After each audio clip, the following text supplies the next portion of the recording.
she's trying to get somebody's attention, that's for sure. And so this is what they do. They try to get the attention, and from that attention, then they get their social proof that they're attractive, and then they pick the most attractive option that they have available when it's time for them to have sex or sleep with someone.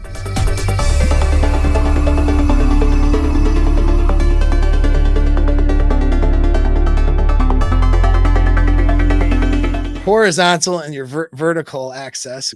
You want to think of being sexually closed at the bottom and sexually open at the top along that vertical line. And then along the horizontal line, you got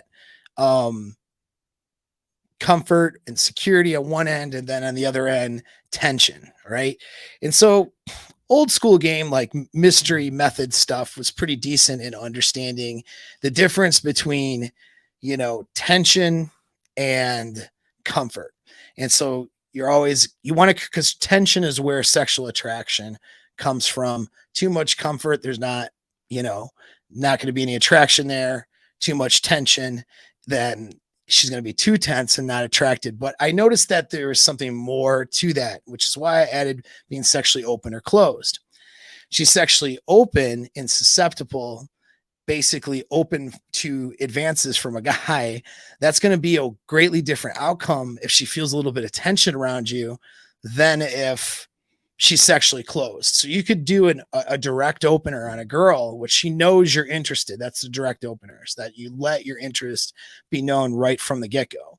And with that direct opener, if she's sexually closed, she might throw down rejections right away and get the creep vibe and then act like you're creepy. Now, this is why when you do direct openers, you want to be calibrated when you do them. Okay. There's occasions and some occasions where that, because women are susceptible in their desires. In other words, because of less testosterone, they're not walking around horny all the time, 30, 31 days out of the month.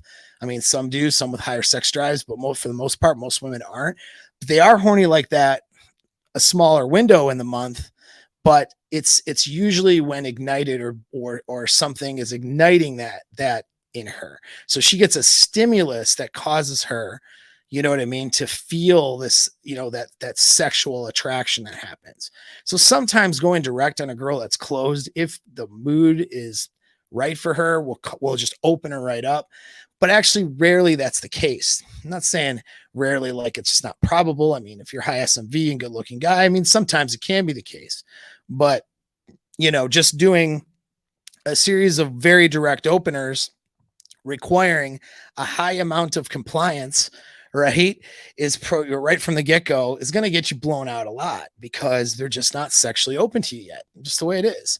And so they got other things going on. So you have to understand, first of all, that women are receptive in their desires. They respond to the sexual marketplace and to men approaching them for stuff, right? That's what gives them a sense of value, and that's what gives them a sense of confidence. And then that's what gives them the confidence to go for or say yes, to fight through that tension on the guy that she's attracted to and actually wants to have sex with, right? So because whenever she's making a decision to have sex, she's always compromising a sense of safety versus, her getting her desires met. And that's how it is for women. For guys, there's less of a sense of like safety problem or issue. All right. It's just how they're evolutionarily wired. So they're women are being physically weaker, the weaker sex, and often, unable to defend themselves from the wrong advances. A big, you're talking evolutionary past, obviously, it's different now, of course, but our brains are still wired a certain way based on our evolution and based on just, how we've biologically developed with the sexual selection. So women being the weaker of the sex, they're more, in their minds at least, they're more at risk when they make a sexual decision. They're more at risk for getting pregnant with the wrong guy, or getting a disease that might kill them, or getting back even in evolutionary times and hunter-gatherer times, a vaginal tear even, right, could result in an infection and her death. I mean, we talking a lot more risk for a woman to be sexually open. And so they're naturally closed for that reason a lot. Okay. And if anything comes up as too much tension right off the bat, they'll close up to it, that protective streak will take over. Guys who are pushing too hard on the sexual side of things and they run into what the pickup community calls the anti-slut defense. That's where that comes from. The anti-slut defense. It's like, it's really a protective measure so she doesn't sleep with the wrong person because that was high risk back in the day. All right.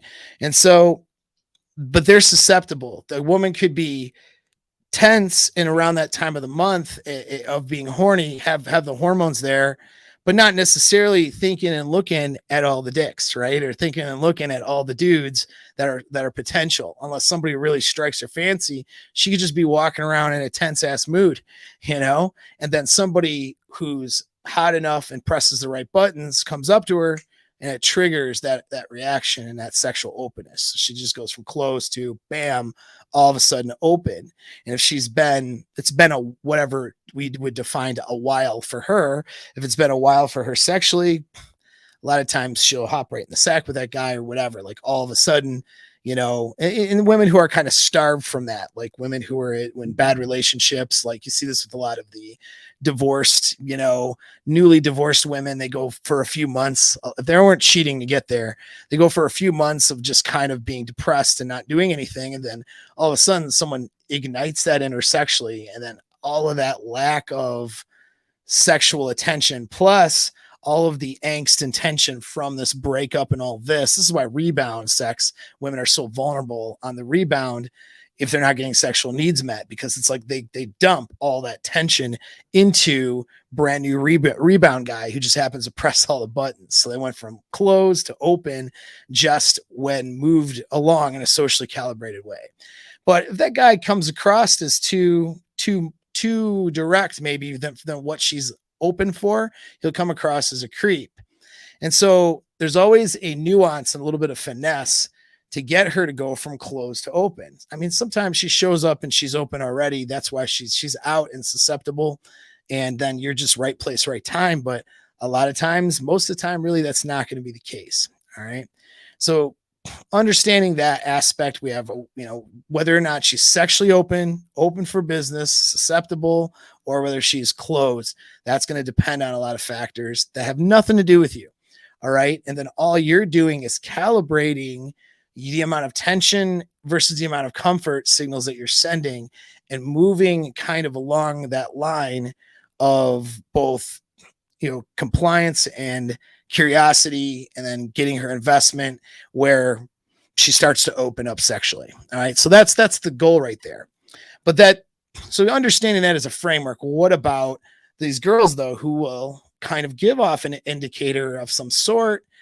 And then of course, now they're pushing the dude away. So you have to understand too, women are susceptible and that ignites them sexually, but for social proof, which isn't necessarily directly sexual, it's more of a self-esteem booster. Women require or want this. They want that social proof that they're sexually valuable for when that time comes that they have high tension and it's a hot dude. She can fight through her anxieties and nervousness to allow for her to make sex happen because she knows she's attractive, right? So hot dude comes around. A lot of girls will blow it with a hot dude or, just kind of get cold feet or even push away or whatever, not text back because they're so nervous.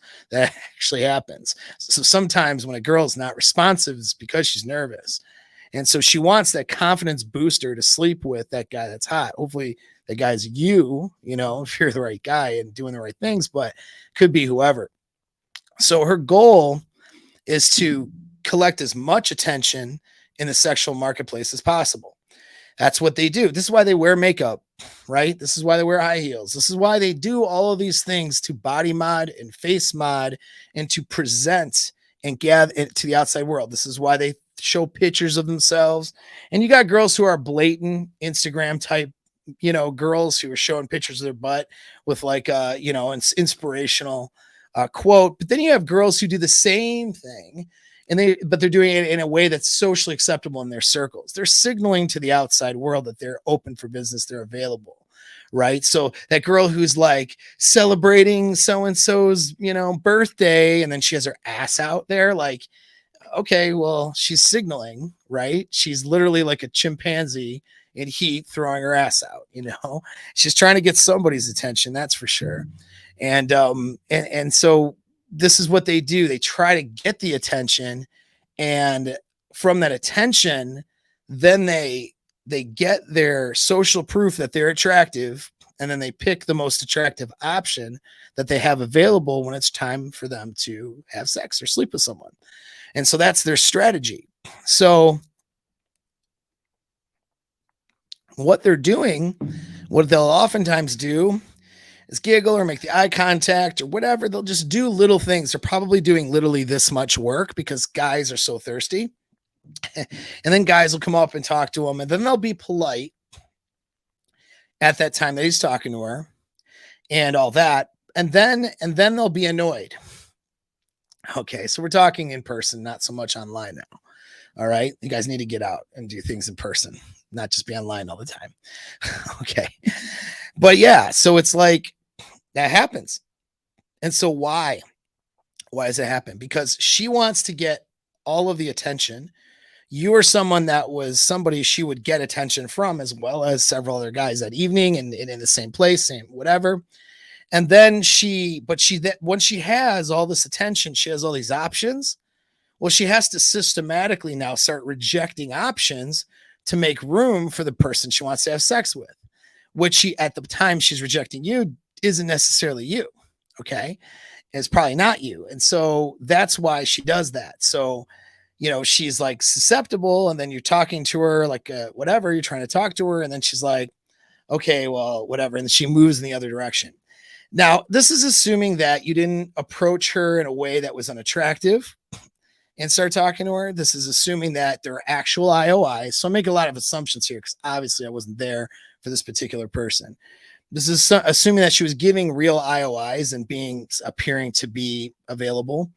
And this is, assuming that you didn't do something to turn her off overtly, or anything that should cause for that reaction.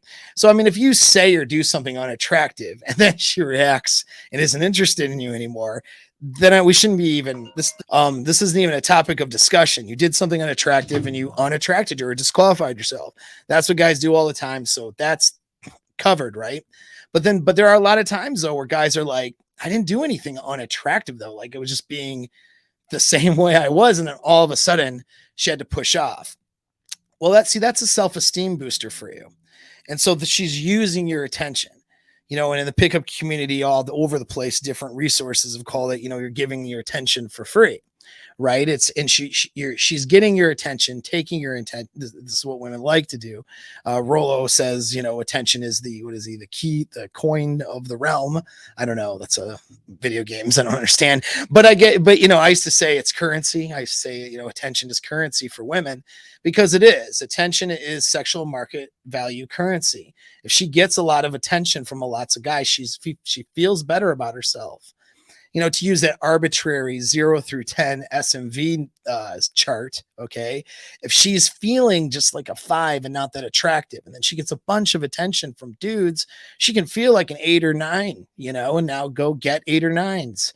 You see what I mean? She feels like her confidence gets boosted, and it gets boosted at your expense and everyone else's expense that's giving them attention. And this is why when I coach students on the online stuff in their online game, it's to vet out for women that are just seeking your attention but aren't going to agree to the meetup. And then you want to do the same thing too when you're in person, is, who's just kind of taking your attention to use that attention to boost her self-esteem so she can get with the guy she really wants to sleep with, and then leaving you looking like a big douchebag and probably killing chances that you might have with other women in there, other better options for you. You know what I'm saying?